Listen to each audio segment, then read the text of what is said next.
Adrian Hart, on the other hand, is a man with whom I've crossed swords before. He essentially argues that putting efforts into eradicating racism amongst children can be itself divisive and can generate the very racial problems that it's designed to try and root out, and indeed questions whether children actually can be racist. So let's see if either of us have changed our minds since we last argued. Adrian, welcome back. Hello. Now, what first of all brings you to back into this argument? Have you got a new pamphlet, or are you doing something, or did we call you? There's something coming out in a few weeks, a new report, and it was commented on in the press. Right, so tell us. So that might be it. Give us a tip. I've got something new to tell you. I mean, I just think I can contribute something right now, because I've been listening to, the comments earlier, and, it's an amazing fact, actually, that almost 20% of British children under the age of 16 are from an ethnic minority. Nearly 10% of children live in a family which has multiple white, black or Asian heritage. And in London it's much higher, it's nearly half. So this is Britain's fastest growing ethnic minority, the group formerly known as mixed race. And it's also a fact that despite racism hasn't vanished, today it's the rarity of racial tension and violence that makes it so shocking to us. Britain is more tolerant and less racist than it's been in decades. So for those of us like myself, who tour primary schools in our everyday work, it's evident that playground communities are more mixed and more comfortable with diverse students. I think that's definitely, I agree with you, Adrian, in London. I think that's definitely true in London. Well, I go, do you think it's true throughout the whole country? Essex, Sussex, sometimes up into the north of England. For those of us, I mean, the point I really want to make about that is not that, I mean, obviously it's an uneven picture, but something's breaking out, and I think it's quite amazing, and it speaks of a future that we're not really talking about, which is why, if there's something we need to nip in the bud in primary schools, which is my focus, it's the practice, heavily promoted by government, of converting playground banter and childish insults and misplaced words into so-called racist incidents. And the government urges schools to use a definition of a racist incident as, and I quote, any incident perceived to be racist by the victim or any other person, and they urge zero tolerance. And so you then get situations like an 8-year-old kid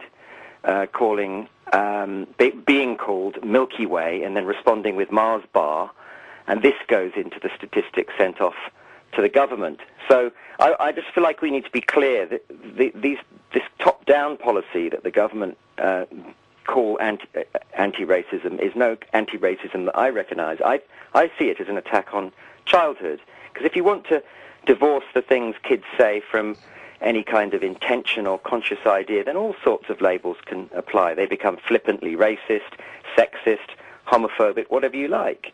And so, once it's imagined that with a zero-tolerance kind of naughty step approach, the racist language has the opportunity to somehow normalize itself and beckon children piper-like along a path which ends in fully-fledged adult racists or homophobes,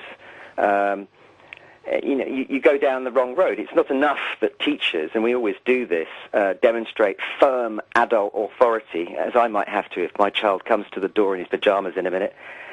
He keeps doing this.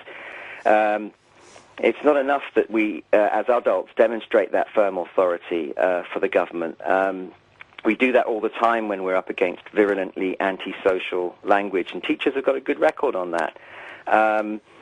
But we're also being asked in schools to view the language of children as somehow viral, infecting its user and requiring an official report to government.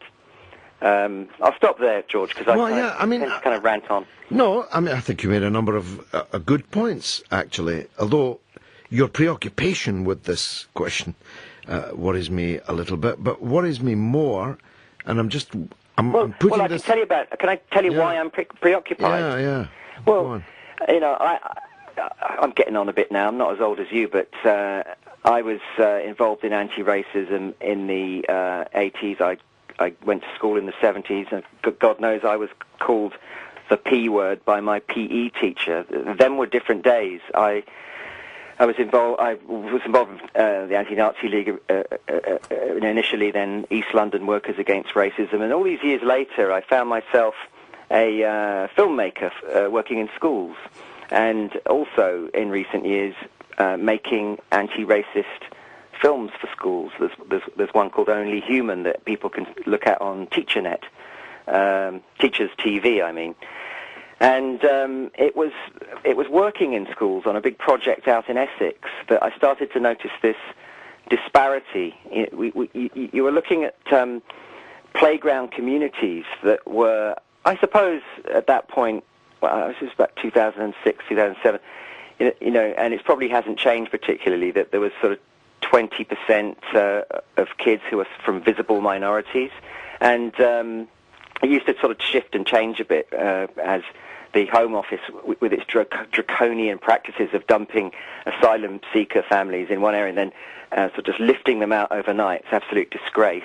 But these schools, nonetheless, had kids from all sorts of backgrounds, and we'd watch them at break times inventing a model of multi-ethnic, multicultural interaction and harmony that could teach the adult world a thing or two. And then it became so sort of disturbing that they were then being marched into what the government wanted us to do, and drama tutors to do, which was hold these anti-racism, race awareness workshops.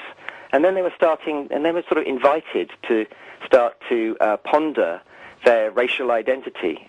So that's just one example of, I mean, that's kind of like how the preoccupation with this thing started. I just felt like I wanted to dig into it a bit. I've only got time to ask you one more question.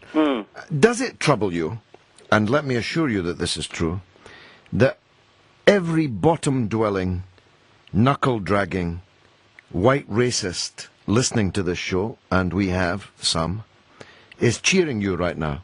Why would they do that? Trust me, they're cheering you right now. Because your thesis is that the political correctness gone mad... No, I never would say that. No, but that's your thesis. No, it isn't.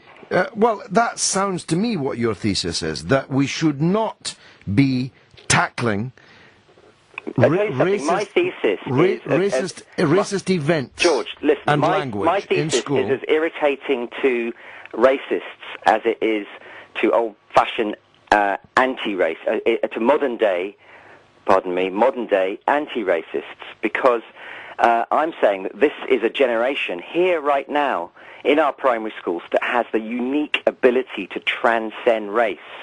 And I feel that anti-racists need to start enabling this process. And I genuinely feel that there's something very exciting going on, which is why I started with that fact about the sheer sort of burgeoning numbers of mixed race and culturally mixed kids that are more comfortable with diversity than there've ever been before. I say bring it on. I'm an absolute 100% supporter of the lived experience of...